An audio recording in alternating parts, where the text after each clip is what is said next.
It seems like makeup is getting better and better. Quality is improving, formulas are improving, packaging is improving. This is not a video about those products.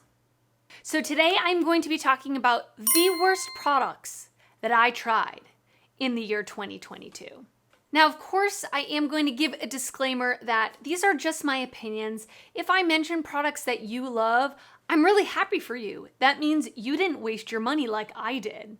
Hello and welcome. My name is Rachel. If you are new here, welcome. And if you're not new here, thank you so much for coming back. I'm just gonna do a fun kind of take it lightly, a video about the worst products that I tried this year. I am going to be doing a follow-up to this of the best products that I tried this year.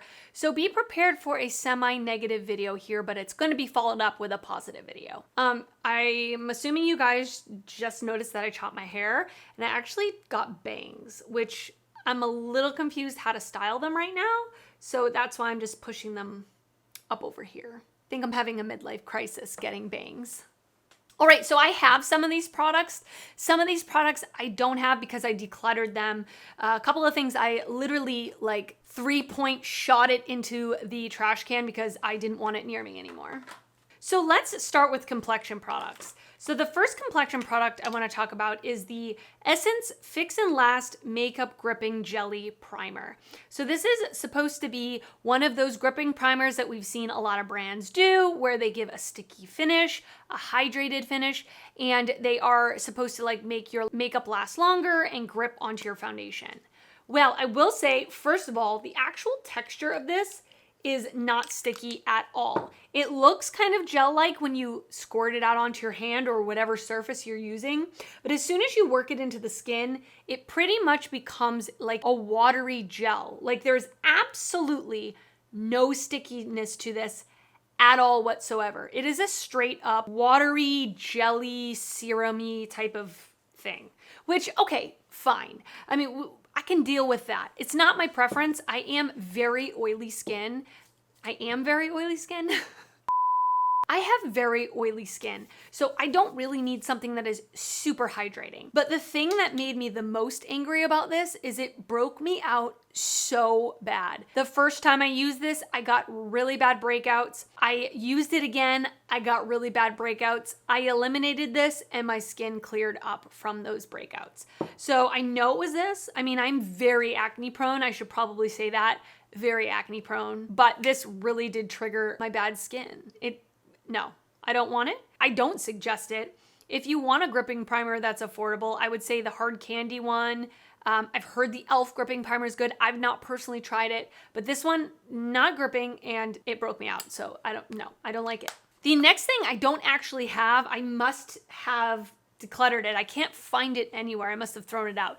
And this is a very unpopular opinion. A lot of people love this concealer, but it just did not work out for me. It is the NYX Bear With Me Concealer Serum. It looked so bad on my under eyes. Now I will say, I have very finicky under eyes. I am 36 years old. I don't have a little even touch of Botox, as you can see. No shade to people who have Botox. It's your body, you do what you want, but I personally don't have any Botox, so I have very crinkly under eyes. Very, very, very crinkly under eyes, and I have very dark under eyes. Always have, even since I was a kid. So I need something that's full coverage, and I need something that stays and does not move. And that concealer moved all around on me. In fact, I put it on one day for work and I looked in the mirror like an hour or two after I had put it on and it was actually coming off my under eyes. I don't think I've ever experienced that with a concealer before. It just did not stay on my under eyes. It looked really gross. It sunk into every line. It started coming off. It started flaking off. I didn't like it at all. And I'm probably one of the only people to say that, but it didn't work out for me. This product was one of the worst. I mean, I'm making a list of all the worst products I've tried, but this has got to be one of the worst products I've ever tried. So this is the Pacifica Alight Clean Foundation. I have mine in the shade Warm Light 32WL. This is the worst foundation I've ever used. I will go out on a limb and say it. It is so cakey and thick looking on the skin. And I don't mind a full coverage foundation as long as it somewhat like dries down a little bit. This looked immediately overly hydrating to the point where it was so obviously fake, cakey. It sunk into every line. As the day went on, it just got worse and worse. It did not set down. The color also was very, very light for me, which is part of the problem. But it is just the thickest, cakiest, most mask-like foundation I've ever used. I don't suggest it. I bought it because it was on super clearance at Ulta, and I thought, hey, well, it's only $7. What's the worst that could happen? I could have used that $7 and gotten a small latte at Starbucks and been happier. Definitely one of the worst products I tried this year. Or ever, for that matter. By the way, I know a lot of content creators do this video and they say that they're wearing all these products on their face. I didn't want any of these on my face. I couldn't bring myself to do a full face with these products. So I apologize. But everything that is on my face, I will list down in the description box. So my only cheek product that I want to mention today is one, if you've been here before, you know how I feel. I've trash talked it several times on my channel. Again, I'm probably one of the only people that feels this way about this product, but this is the Flower Spotlight Liquid Highlighter. I have mine in the shade Opal. I really dislike this liquid highlighter. I find it's super thick. It's really hard to apply. It's really hard to get a controlled amount out of this applicator. You either have to do very little and it becomes patchy, or if you overdo it, it's just way too much product and it is so metallic that it looks like a literal stripe on the cheeks. So I have the Unearthly Cosmetics liquid highlighter. The thing I like about that and the thing I think makes it work is that A, it has a transparent or a more transparent base, which this doesn't. And that one is more of a serum-like texture and it just sinks into the skin. This one doesn't. It is a straight up, almost like a liquid eyeshadow. Thick, metallic, really hard to apply. I did not like this product. Absolutely decluttering it. All right, we're gonna go on to eye products now. So the first thing I wanna talk about, again, I don't have it. I must have gotten rid of it. I can't find it, is the e.l.f. No Budge shadows. I really disliked this. I bought only one shade, the orange shade. It was really unflattering on my eyelids. Now, I am 36, like I said. I don't really have dry eyelids, but I do have texture on my eyelids. And this eyeshadow clung to every little spot of texture, every line that's on my eyelid. And it was really hard to blend out. It dried down really fast. It was not a good cream eyeshadow in my opinion. It was not great for my eyes, at least, my textured eyes. So I would not suggest it. I didn't like it. It made my eyelids age 30 years into the future. I'm not trying to do that. At the end of the day, I would rather just use an eyeshadow primer, like a regular eyeshadow primer, and take an orange shadow and just buff the orange shadow out and be done with it. And then this is an eye product, but it's also more than an eye product, but let me explain. Some of the eyeshadow palettes that I felt like were the worst palettes I tried this year were the e.l.f. and Dunkin' Donut palettes. I think in general, the collection was a big letdown for me. I was very excited about it, and I think maybe I overhyped it in my mind. Although I do like e.l.f. products generally speaking. I like a lot of the things that I've tried from the brand, and I've tried a lot of things from the brand. But I feel like these eyeshadow 4-pans quads, yes, were way lower quality than any of the other e.l.f. eyeshadows I've ever tried, whether it be in their bite-sized quads or their bigger palettes. These did not really perform well at all. The mattes were extremely lightly pigmented to the point where they do not build up to how they look in the pan. And then the shimmers were very dry. I'm really digging my finger in here, and it is crumbly, just dusty, not good. I found all of these shadows to really not be good in terms of performance at all. I thought the idea was cute, but the execution of the formula was not good. I actually bought the whole collection when it launched. I did a video on it. I can link that down below if you're interested. I don't know if anybody cares about it anymore.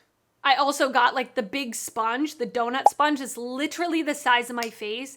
There's no way I could use that to blend out any sort of product. It was just way too big, very gimmicky. I also got the primer, the Donut Forget Primer, which is basically their luminous putty primer. It doesn't smell anymore. It did smell at one time. I don't know why I just put this on my palm, but here it is. It's yellow. So when I would put it on my skin, it would make my skin yellow. But then whenever I would put a foundation on top of it, you couldn't see it anymore. It was covered up completely. And it does have a slight like metallic look to it. I didn't like it at all. I am going to be doing a palette ranking video, ranking all the palettes that I tried this year. So you are getting a little preview of the bottom half of the countdown. I'm obviously not putting them in order right now, but the next palette I want to talk about that I was really not impressed by at all was actually pretty terrible. And there are situations of palettes where maybe they're not for me, maybe they don't match my preferences. And then there are some eyeshadows where they're just not good, in my opinion. Like, I don't think most people would benefit from purchasing the palette, and I can't really recommend it. And so this palette is in that situation. This is the Essence Make Beauty Fun eyeshadow palette. So I did buy this, I think maybe during the summertime this year. I have tried Essence, their 6-pan palettes, and their 6-pan palettes look like Natasha Denona palettes next to this thing. The quality of this one is way lower quality than those, and I don't even really think those are all that great. But these shadows, the mattes, do not look anything like they are in these pans. They're extremely sheer. The shimmers have zero pigment to them at all whatsoever. They're just literal sparkle. They all look the same. Like when I pick it up on my finger, if I pick up 3 shades, you cannot tell the difference, hardly at all, between these 3 shades. And they look very different in the pan. I also feel like online, this looked a lot more colorful than it does in person. It's very, very light and mid-toned through like the center shades, apart from this last row. And apart from these couple of pops of colors, all the rest are very mid-tone, very light. Again, they look almost the same on the eyes. Not a good palette at all. And then another one I would say I was very disappointed in, and I'm actually surprised. This, I think, is just maybe more a preference thing, because I have heard people say that they like this palette, but I didn't like it at all. This is the Twist of Slate from ColourPop. So I did get this in one of their mystery boxes. And I feel like these, kind of what I said about this Essence palette, the mattes are very sheer, and these ones are very powdery. So much kick up in the pan. When I went to go blend them out on my eye, I feel like they just kind of fluffed away. There wasn't a lot of substance to them. And then apart from a couple of the shimmers, like these first 2 shimmers are okay, but these 2 shimmers are very lackluster. They're quite dry. And this cream shade over here creased on me like crazy. So I really can't recommend this palette. I was really excited when I did get this in my mystery box, but I didn't like the quality of this at all. I would say if you are eyeing this, get the That's Taupe palette. I feel like that is a way better alternative to this one. All right, I have a few lip products to talk about now. So first one I want to talk about is from ColourPop. Now this is not a new formula, but it was a new formula to me this year, and it did come out with the Star Wars collection. I picked up the Luxe gloss from the Star Wars collection. This one is in the shade Imperial, and I'm keeping the outer carton because I love the packaging. The color of it is really pretty. It looks like this peachy color with some reflect in it. When it's on my lips, I actually don't mind how it looks, like the effect of it. It smells really nice, but this is literally the goopiest, thickest, most Vaseline-like gloss I've ever tried. It was such a weird sensation on the lips, not a pleasant one. And like I said, when it was on my lips, I liked how it looks, but getting there was a struggle. It was torture. I'm exaggerating. But it was not a gloss that I would ever reach for again. I'm only keeping it because of the packaging. I won't be keeping it forever, and I won't be repurchasing another one of the glosses in this formula. Another really disappointing lip product was the NYX Smooth Whip Matte Lip Cream. The smell of this one, probably the best smelling lip product I've ever smelled in my life. Like, I actually am tempted to just... It smells like buttercream frosting, and it kind of looks like dyed buttercream frosting, which is like making me want to eat it more.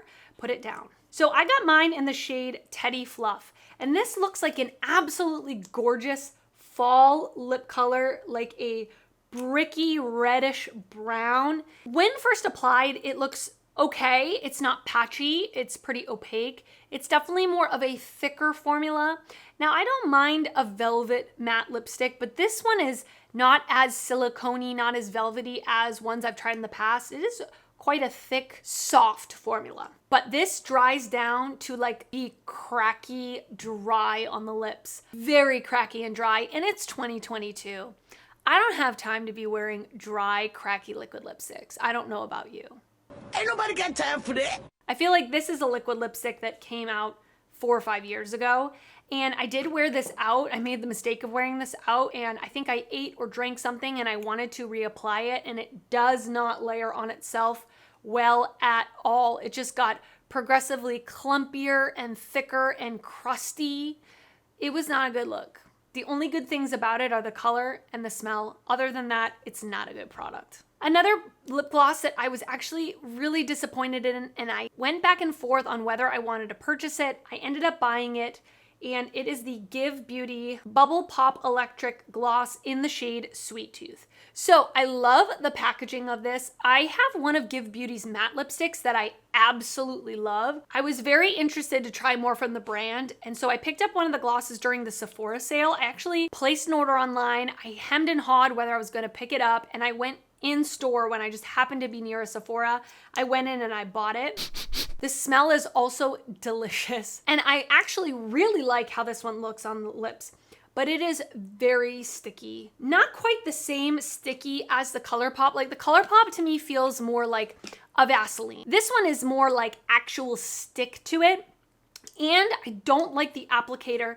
I don't feel like it picks up enough product. So when I go to put it on my lips, it only like from here to here, and then there's no more product left like this. And there's so much drag and stick, like it doesn't glide over the lips. I like the color. I like how it looks. I like how it smells. But the texture of this and the applicator is all wrong for me. And then I have another liquid lipstick to talk about. This is the Makeup by Mario Ultra Suede Cozy Lip Cream in the shade Nude Suede. Again, I don't think this came out this year, but I did try it this year. So upon application, it does kind of remind me of the NYX one, where it is a little bit of a thicker formula, but this one is not as moussey. It's a lot more, almost like a moisturizing effect to it, like a lip cream. Well, it is a lip cream. It's like a lip cream, exactly what it's described as. But the problem I have with this is the color of it. There was a very strong line of demarcation between the color and my lip, so it just looked like, you know, the circle of death. You know what I mean. And the formula is so thick, it doesn't actually like sink into the lips or like smoothly transition onto the lip. It just sits like a thick layer on the lip. So it just looked so obviously fake. It's just too thick. It never dries down, so it stays kind of thick and tacky. It's just not a good look. It's just not a good look. I didn't like it at all, especially for the price. And then the last lip product I don't have anymore, I did throw it out, I remember throwing it out, is the Kopari Tri-Peptide Lip Cloud. I was so excited to pick this up. I had made an Ulta order for a haul that I was going to do, and I was sure that this was the product I was going to love the most. All the other things were more like a gamble. So I put this in my cart. It's supposed to be a lip treatment. What do you think when you hear the words lip cloud? You think like plush, soft, pillowy, hydrating, soothing. It was none of those things.